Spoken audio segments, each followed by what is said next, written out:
Later, scholars who built on choice works like Bulusan in 2019 proposed a solution. The first one is cultural enrichment. Thus, the text connect to the students' culture or open them to new cultures. This means choosing literature that reflects the students' own cultural background or helps them understand other cultures in a respectful and meaningful way. When students see their values, experiences, or traditions in the material, they feel seen and included. It also helps build cultural awareness and global understanding when texts introduce learners to other cultures.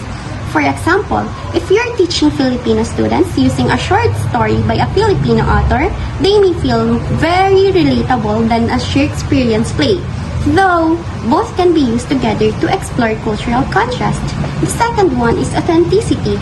You need to ask yourself, is the material real, meaningful, and relevant to real life? Authentic materials are not overly simplified or artificial. They reflect real language use, emotions, and human experiences. Literature should feel genuine, not like a textbook exercise, but like something you would actually enjoy reading. Authenticity means also the language, the dialogue, and the context reflect how people really speak and live. For example, a novel with real-life themes like family, identity, or coming of age is more authentic than a vocabulary drill or a made-up dialogue that no one would say in real life. The third proposed solution is the relevant language enrichment. Will this material help students improve their English skills? We all know literature should expose students to rich expressive language, new vocabulary, sentence patterns, idioms, or styles.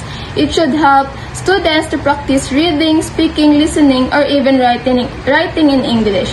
But it's important that text isn't too hard or too simple.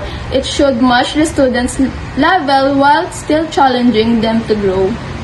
For example, a story with a descriptive language can teach adjectives, metaphors, or storytelling structures that help students speak and write better. Lastly, ease of reading and understanding. Can students actually understand and enjoy the material? Literature should be accessible, not too long, complicated, or full outdated language. If the students struggle too much, they get frustrated and lose motivation. The ideal material is something they can follow, enjoy, and learn from, even with a bit of help. For example, instead of giving beginners a full-length classic novel, you might choose a simplified version or a short story with a clear language and plot. The effectiveness of teaching a particular subject is attributed to a method the teacher adopted in delivering the lesson.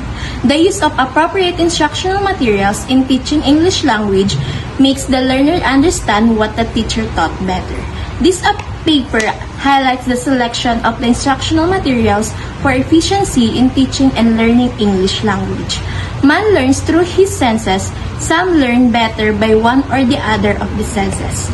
To some, seeing is believing, and to others, the senses of hearing, touch, smell, and taste dominate the acquisition of knowledge.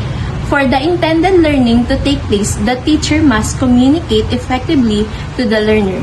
The best way of helping pupils to learn is to bring them to face-to-face with the world which education intends to introduce to them. This is done by using real things in real-life situations where real-life situations are not possible. The alternative is the teacher to use representations, real-life situations. These are materials, devices, and techniques that help the teacher to make realistic approach to his job. Whether real or substitute, these presentations have a common goal. They help the teachers to convey the intended message effectively and meaningfully to the learner so the learner receives, understands, retains, and applies the experiences gained to reach overall educational goal. Usefulness of instructional materials in teaching English language. Although teachers use different instructional materials to motivate learning by using textbooks, charts, models, graphics, and real objects as well as improvised materials. The success of achieving what they are meant to achieve is an instructional situation depend on the sustainability of the instructional materials, adequacy, and effective utilization of materials. The effectiveness of instructional materials in promoting students' academic performance in teaching and learning is indisputable. It provides the much-needed sensory experiences needed by the learners for an effective and meaningful behavior change. Instructional materials are meant to improve the quality of education for effective academic performance of students in school. The performance of the students on the intended learning outcomes provide the validation loop on the success of the interaction and instruction. The types and functions of instructional materials. The first one is chart. Is a combination of pictorial, graphic, numerical materials which presents a clear visual summary. Edgar Dale defines charts as a visual symbol summarizing or comparing, contrasting, performing other helpful services in explaining subject matter. The main function of the chart is always to show relationships such as comparisons, developments, processes, clarification, and organization. The second one is a poster. Is a placard usually pictorial or decorative, utilizing an emotional appeal to convey a message, aimed to reinforcing an attitude or urging a course to action. The poster can be defined as a graphic representation of some strong emotional appeal that is carried through a combination of graphic aids, like pictures, cartoons, lettering, and other visual arts on a placard, aimed for conveying the specific message, teaching a particular thing, giving a general idea, to exert a great influence on the observer. Poster are very helpful in students' project work. The fourth one is slides. Among the various types of materials available, still projection slides and film strips are the foremost visual aids. They are of great value in teaching. Slide projector is an optical aid to the process of teaching. It is used for projecting pictures from a transparent slides on a wall or screen. It can also help in showing the magnified image of the slides, with the figure or illustration is very small, and it is required that the whole class should see it clearly.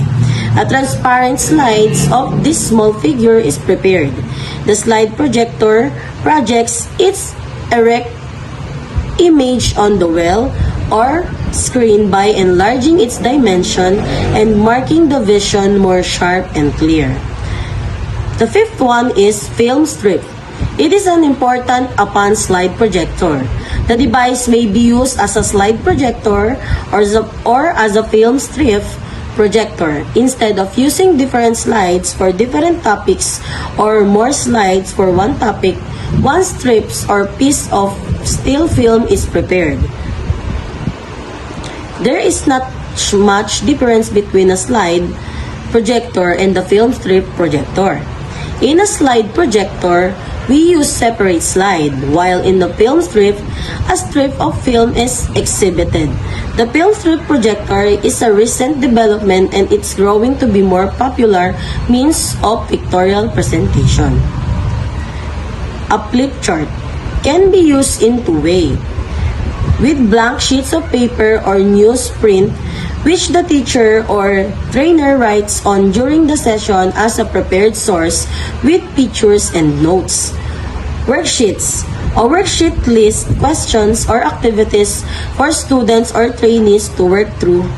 Prepared worksheets can be used successfully with groups with differing abilities or language skills because each person can work at their own pace. Lastly, a cartoon. A cartoon is an example picture of an amusing situation. Sometimes, it is a satirical comment on a serious or topical issues.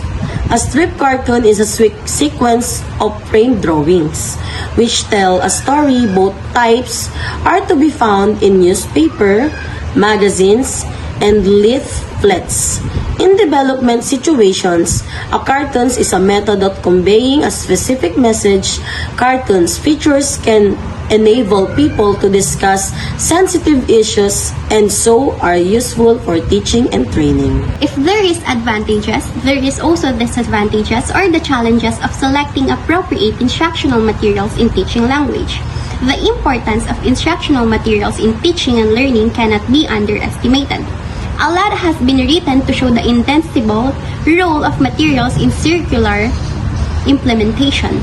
Instructional materials makes learning more interesting, practical, realistic, and appealing. They also enable both the teachers and students to participate effectively and actively in lesson sessions. They give room for acquisitions of skills and knowledge and development of self-confidence and self-actualization. Thus, this material actually help my students meet the goals of the lessons or the unit. This is one of the most important and often overlooked issues. Teachers may find an interesting video or story and think it would be fun to use, but it may not help students achieve the specific competencies in the curriculum. Every lesson has a purpose. For example, to teach students how to write an argumentative essay or understand the water cycle.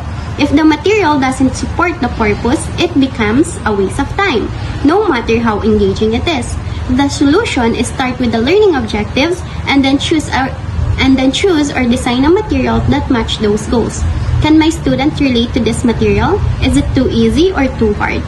A huge challenging is finding materials that are appropriate for the student's age and reading level, engaging for their interests. If the material is too hard, students may feel discouraged and give up. If it's too easy, they might feel bored and not challenged. If they can't relate to the content, they may lose interest. Know your students well, assess their levels, interests, and backgrounds before selecting materials. Use different texts if needed. Do we have access to high-quality, up-to-date materials? In many schools, especially in developing countries or indigenous areas, teachers face outdated textbooks, no internet access, few supplementary materials like poster, audio, video, without variety and quality. Students miss out on enriching learning experiences. Textbooks alone may not be enough to teach concepts in an engaging way. Use what's available creatively, collaborate with colleagues, or create your own simple materials. Use open educational resources or OER if possible. Do I know how to select and adapt materials effectively? Even with access to materials, some teachers may not know how to evaluate their suitability, be unsure how to modify or supplement them, use materials just because they always use them, not because they are effective. Teachers are decision makers. If they're not confident or trained in selecting materials, learning quality suffers. Provide teachers with professional development, focus on instructional design, material adoption, and inclusive education. When it comes to budget constraints, can my school afford the materials we actually need? Budget limits often restrict teachers to using only what's free or already available. Even if it's not, effective multimedia tools, online platforms, or up-to-date textbooks can be expensive. The lack of financial resources often means compromising equality or relying on outdated or irrelevant resources. Can I realistically use the materials in my actual classroom setting? Some materials require projectors or sound systems, group work setups, and extra time, but in reality, many teachers face overcrowded classrooms, no electricity or equipment, and very limited class time. Even great materials are useless if they can't be implemented properly. A well-planned lesson can fail due to poor classroom conditions. How do I know if my material really work? It's easy to use something in class, but did it help students learn? Did it meet the objectives? Were students more engaged? Did their score improve? Teachers need evidence of learning. If we don't measure the work, we can improve our teaching practices. Always follow up materials used with reflection, discussion, and assessments. Ask students for feedback. Use short quizzes or exit tickets to check understanding. Selecting instructional materials is a skill that requires reflection, understanding of students, and awareness of the learning context. It's not just about picking what's available, it's about choosing what's appropriate, effective, inclusive, and engaging.